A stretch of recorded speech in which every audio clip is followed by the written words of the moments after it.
Oséias 6:3 diz assim: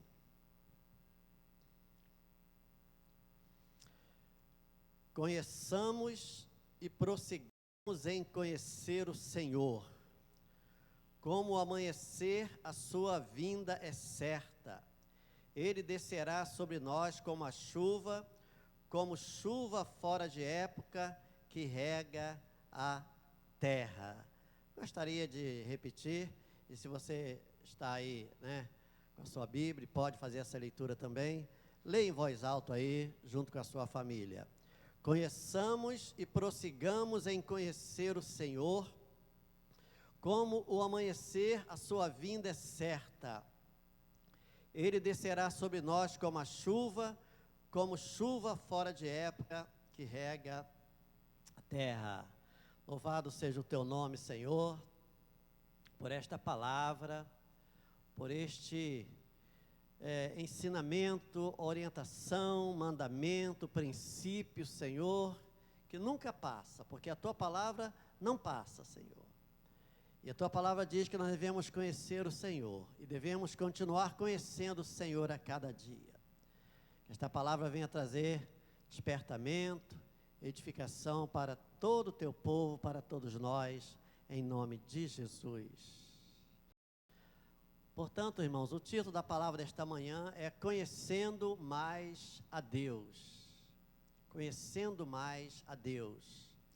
Nós vemos aqui o profeta Oséias, ele usado por Deus, sendo bem claro, falando, irmãos, que nós devemos conhecer a Deus e devemos prosseguir neste conhecimento. Vamos ficar só com esta primeira parte. Talvez você que está assistindo, assim como eu, milhares ou milhões de pessoas no mundo todo, talvez um dia já tivemos esse encontro com Cristo, o primeiro encontro, irmãos, encontro que mudou a nossa vida, que transformou a mão, e Jesus vem falando completamente diferente. Aí você pode estar pensando, pastor, mas é difícil, isso não é fácil não. Aí é que eu entro, irmãos, na essência da mensagem desta manhã. O dia que nós começamos a conhecer a Cristo, a nuvem ou a venda que estava nos impedindo de termos uma visão espiritual, essa venda começa a ser tirada. Ela começa a ser tirada, Então nós começamos a enxergar coisas que nós não enxergávamos, começamos a entender coisas que nós não entendíamos e começamos a ver coisas que nós não víamos. Que a nossa vida era só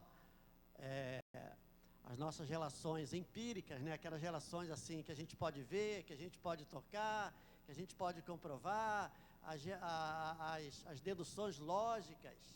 E Cristo vem e coloca de cabeça para baixo, todos esses conceitos arraigados na nossa mente, no nosso coração, mas que não estavam nos dando felicidade. Então Jesus, ele apontou um caminho novo, irmãos, descortina diante de nós, muitas coisas novas no reino espiritual que se desdobram na nossa vida diária, O Salmo se desvencilhar dessas coisas, e é exatamente o conhecimento de Deus. Conhecermos e querermos conhecer mais. Isso vem através da palavra, da oração. É um processo que se dá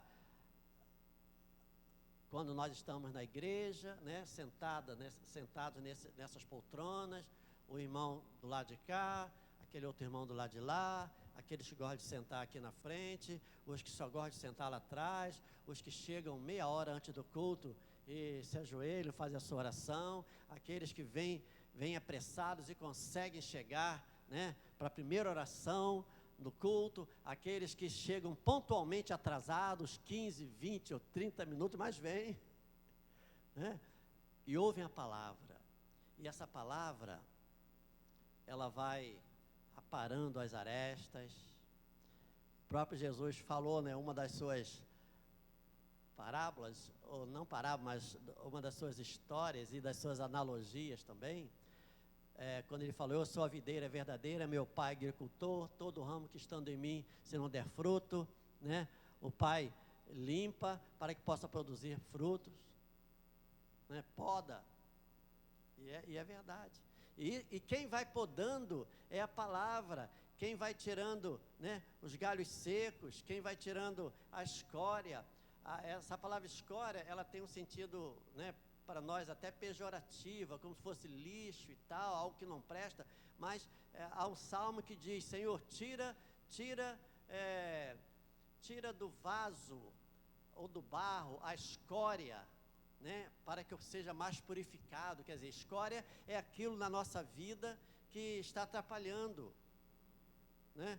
Se eu fosse levar para o campo da agricultura, eu diria que são as ervas daninhas, aquelas ervas que se metem no meio da plantação e que o agricultor, não o agricultor apenas, né, o grande agricultor, mas os agricultores familiares, quem nunca teve uma horta no quintal, né, não teve uma plantação, um pomarzinho, que no meio lá da couve, no meio lá da plantação do alface, no meio da plantação, sei lá, de outras coisas, de vez em quando, né, temos que tirar aquele matinho. Já fez isso, Ivonete? Tirar aquele matinho, João Luiz, tirar aquele matinho que está atrapalhando, que vai impedir o crescimento. É isso que Deus faz conosco. E o encarregado de fazer isso na nossa vida é o Espírito Santo de Deus. Esse conhecimento, portanto, irmãos, que se dá um dia na nossa vida, se deu na minha vida, que nós chamamos de momento kairós, que aconteceu com Paulo, que aconteceu com Moisés, que aconteceu com, poderia falar vários outros, Jeremias, Isaías, poderia citar muitos outros que tiveram esse Jacó, né, que lutou com Deus, aquele momento primeiro, que a partir daquele momento é que a gente começa a conhecer, e a gente quer conhecer, e cada vez que a gente quer conhecer mais a Deus, porque esse conhecimento é que vai trazer benefícios para a nossa vida espiritual. Aí, se nós perguntarmos aí fora, na sociedade, se fizermos uma pesquisa de campo, uma pesquisa aleatória, nas praças, agora a gente vai encontrar pouca gente, né, por aí, mas, aliás, tem mais gente do que deveria, inclusive, né, mas se a gente chegasse e perguntasse aleatoriamente, para um gari que está varrendo a praça, para um policial que está tomando conta, para um motorista de van, para alguém que é um vendedor ambulante, para a dona de casa que está passando, enfim, aleatoriamente perguntássemos: você conhece a Deus? As respostas seriam variadas,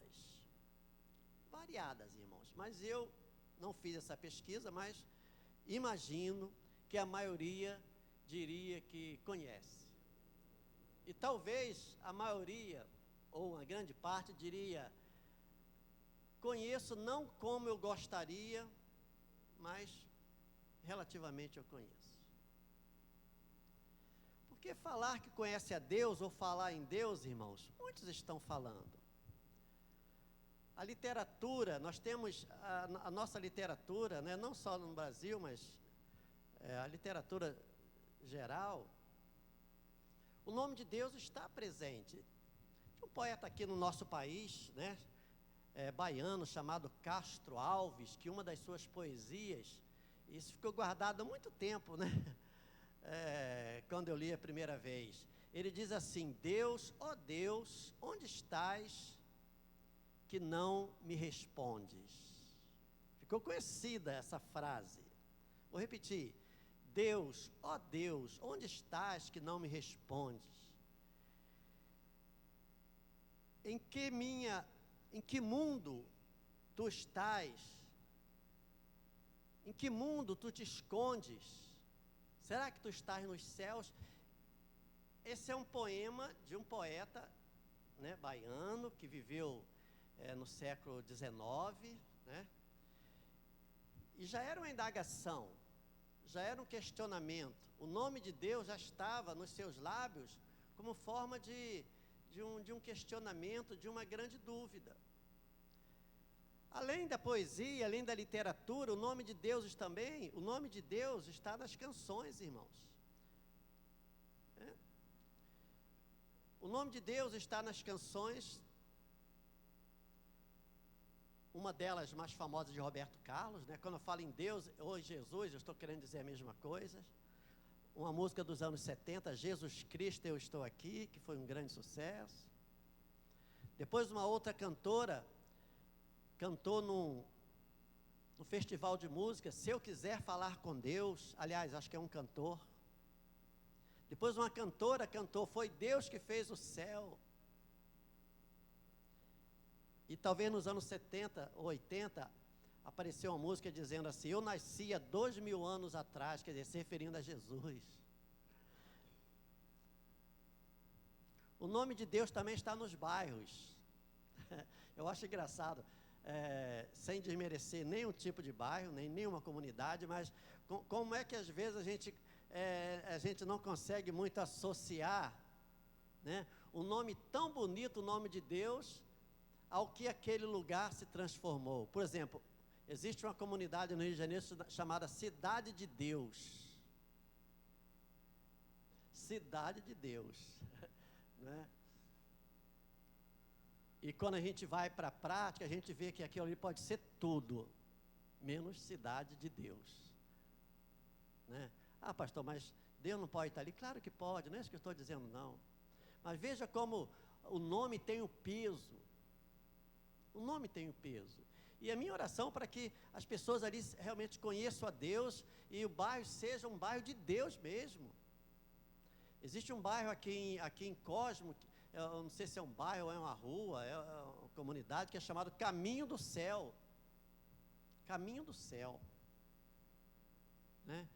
E, enfim, mas eu estou dando esses exemplos para mostrar o como as coisas relacionadas a Deus, elas estão tão impregnando a nossa sociedade, a nossa cultura, a mente das pessoas, a literatura, o cinema, né? Há uns anos atrás passou um filme no cinema chamado Todo-Poderoso. Todo-Poderoso. São histórias até interessantes, né? Quem tirou a cabeça de onde saiu esse enredo é uma coisa muito interessante. Um personagem faz o papel de Deus e tal.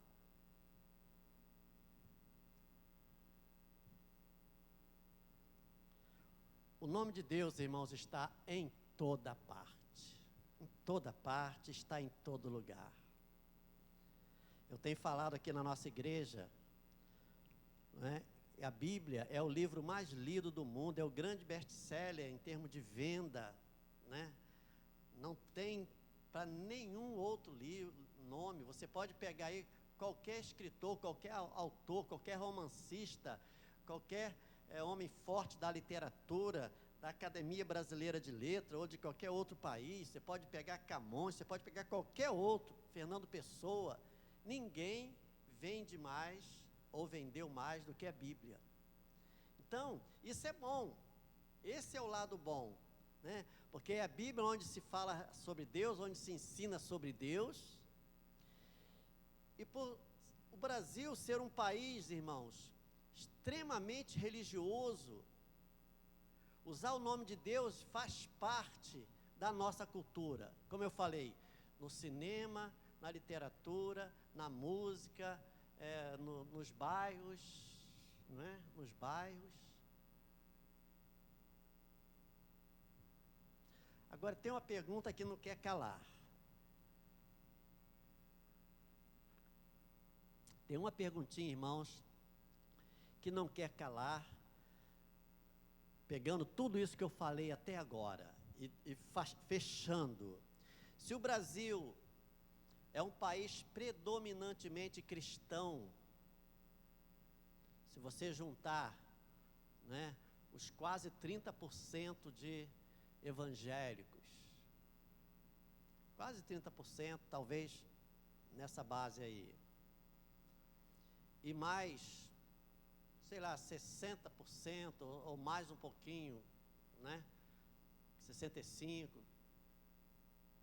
de católicos, que são cristãos, então nós vamos ter aí 90 e poucos por cento, ou quase 90% de pessoas que se dizem cristãs só no Brasil. Entendamos como cristãs, pessoas que falam o nome de Deus, que cantam a música de Deus, que fazem as suas orações, que conhecem o Pai Nosso, não é? A pergunta que não quer calar, portanto, e antes da pergunta, certamente, eu também não tenho esse dado estatístico comprovado, mas é uma dedução muito lógica, que pelo menos existe uma Bíblia em cada casa no nosso país, pelo menos uma Bíblia, na média, pelo menos uma. Nós temos a Sociedade Bíblica do Brasil e Sociedade Bíblica também em outros países, que eles imprimem e distribuem Bíblias a preços bem baratinhos e até de graça, para serem até doadas. Então, se pelo menos tem uma Bíblia em cada casa, se o Brasil é um país de cerca de 90% de pessoas cristãs, e se o nome de Deus está na boca das pessoas, está num crucifixo, está num quadro na parede, por que o país está do jeito que está? Se o cristão, entenda-se como cristão, uma pessoa que conhece a Cristo, que continua conhecendo a Cristo, que o Senhor renova a sua mente, transforma o seu coração, e isso se desdobra nos seus relacionamentos, ele consegue amar, ele consegue perdoar, ele consegue, se relacionar com todo mundo, ele é diferente, ele não paga o mal com o mal, ele é aquela pessoa que vai pensar antes de falar coisas para ofender o seu irmão. Enfim, temos todos os ensinamentos bíblicos. Por que na prática a gente não vê o cristianismo arraigado, massificado na vida das pessoas? Por que ainda hoje a gente vê alguém falando assim: olha, eu não faço negócio com crente não, porque já me enganou. Eu conheço muito crente caloteiro. Por que isso acontece? Pastor, o senhor está pegando alguns exemplos. É verdade, mas esses alguns exemplos, eles acabam, sendo massificados, e é um aqui, outro ali. Claro que nós não somos perfeitos, mas se nós um dia conhecemos e continuamos conhecendo a Deus, irmãos, a falha de hoje, amanhã nós não teremos mais. O Senhor vai limpando, vai podando, vai consertando a nossa vida.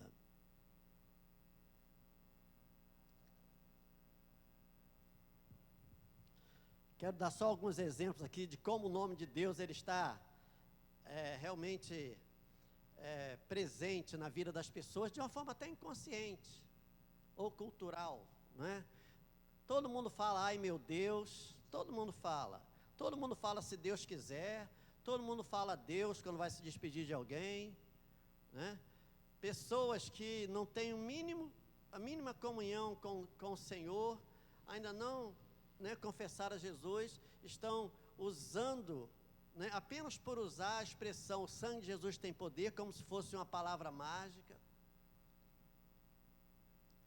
Pessoas que estão por aí dizendo: Deus é pai, não é padrasto. Uma das expressões mais bonitas é Deus te abençoe, que está nos lábios de muita gente também. Alguns estão dizendo assim: fulano, eu não posso te pagar o que eu devo hoje, mas Deus lhe pague. Quer dizer, coloca a responsabilidade, ainda usa o nome de Deus. E Deus me livre, você já falou alguma vez?